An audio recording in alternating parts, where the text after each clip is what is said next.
C'est à l'initiative de Raymond Brochard que quelques judokas de Marchand-Famenne sont venus s'entraîner à Montenier. Et de fil en aiguille, ils ont créé une équipe pour le judo show. Je fais du jiu-jitsu depuis que j'ai 17 ans et j'ai toujours fait des démonstrations de jiu-jitsu et de judo dans mon club à Marchand-Famenne. Chaque année, en mois de juin, on fait des remises de ceinture. Et lors des remises de ceinture, je crée une petite chorégraphie, un peu comme le judo show, avec des élèves du club. Et alors ici, quand j'ai vu qu'il y avait des compétitions de judo show, justement, j'ai vu que c'était exactement ce qu'on faisait lors de ces représentations au club. Et je suis venu ici chez Michel et chez Raymond qui m'ont demandé de faire une équipe et voilà comment l'équipe est apparue. Quelque peu intrigué au départ, l'Avelangeois Quentin Wilmet s'est laissé tenter par l'aventure. L'année dernière, pendant les vacances de Pâques, Frédéric m'a téléphoné parce qu'il lui voulait participer au championnat d'Europe de judo show et il m'a contacté pour voir si j'étais partant. Et à partir de là, j'étais d'accord de participer, de faire les entraînements. Et à partir de là, on a commencé avec la toute première équipe qui était Frédéric, moi, Grégory et Maxime, qui lui a dû arrêter à cause de son travail. Créé en 2008, le judo show ne laisse pas la place à la moindre imprécision. Les compétiteurs sont d'ailleurs cotés sur 6 critères. Donc il faut déjà la précision technique, il faut l'efficacité, il faut que ça reste dans la tradition du judo, quoi. Il faut, c'est pas du n'importe quoi, c'est pas du show. On dit judo show, mais ici c'est juste une représentation, ce n'est pas de l'exhibition. Donc c'est comme les katas, quand ils font des techniques kata dans la chorégraphie, le kata doit être respecté. Donc tous les points techniques sont toujours d'actualité. Et pour parvenir à un tel niveau, il faut bien entendu un sacré entraînement. Déjà que le dimanche est arrivé qu'on s'entraînait 6 heures d'affilée, plus 2-3 fois par semaine. Donc voilà quoi.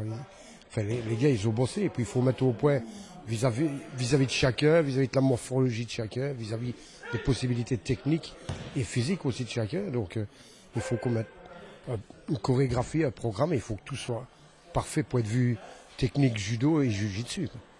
Quelques accessoires bien définis peuvent également venir enrichir la chorégraphie.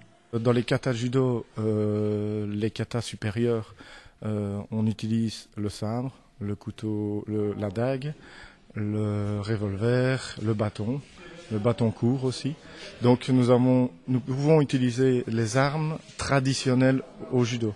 Et ces 5 armes-là sont traditionnelles au kata judo, donc on peut les utiliser également de démonstration de judo show. On ne peut pas utiliser, je vais prendre par exemple un sabre réel ou un sabre en métal. Ça c'est interdit par le règlement. Le règlement dit qu'on doit utiliser les armes qui sont utilisées dans les katas traditionnels. Et à l'occasion de leur première compétition, nos judokas ont de suite créé la surprise en remportant à Pordenone, près de Venise en Italie, le titre de champion d'Europe. J'étais très stressé en arrivant, je me demandais ce qui allait se passer. Puis quand on était appelé pour monter sur le tapis, j'ai tout oublié, je ne voyais plus que la démonstration à faire. Et quand je suis sorti du tapis, on s'en était très bien tiré. Donc j'ai tout de suite, pour moi je pensais qu'on allait être au moins sur le podium. Je ne m'attendais pas à faire premier, mais au moins être sur le podium. Quoi. Donc c'est une surprise. Oui, une très bonne surprise. Maintenant la pression est sur vous. Oui, voilà, pour continuer pour le mois d'octobre à Prague. Justement, comment est-ce qu'on prépare ce prochain rendez-vous ?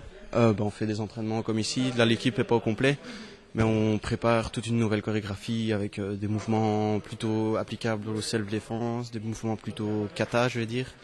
On doit respecter toute la tradition traditionnelle judo en fait. Donc on doit faire attention au salut, au kata, à la tenue du judoka. Il ne peut pas se tenir tout cassé, il doit rester bien droit. Et on cherche des idées, on se creuse la tête pour mettre tout ça en place. Quoi.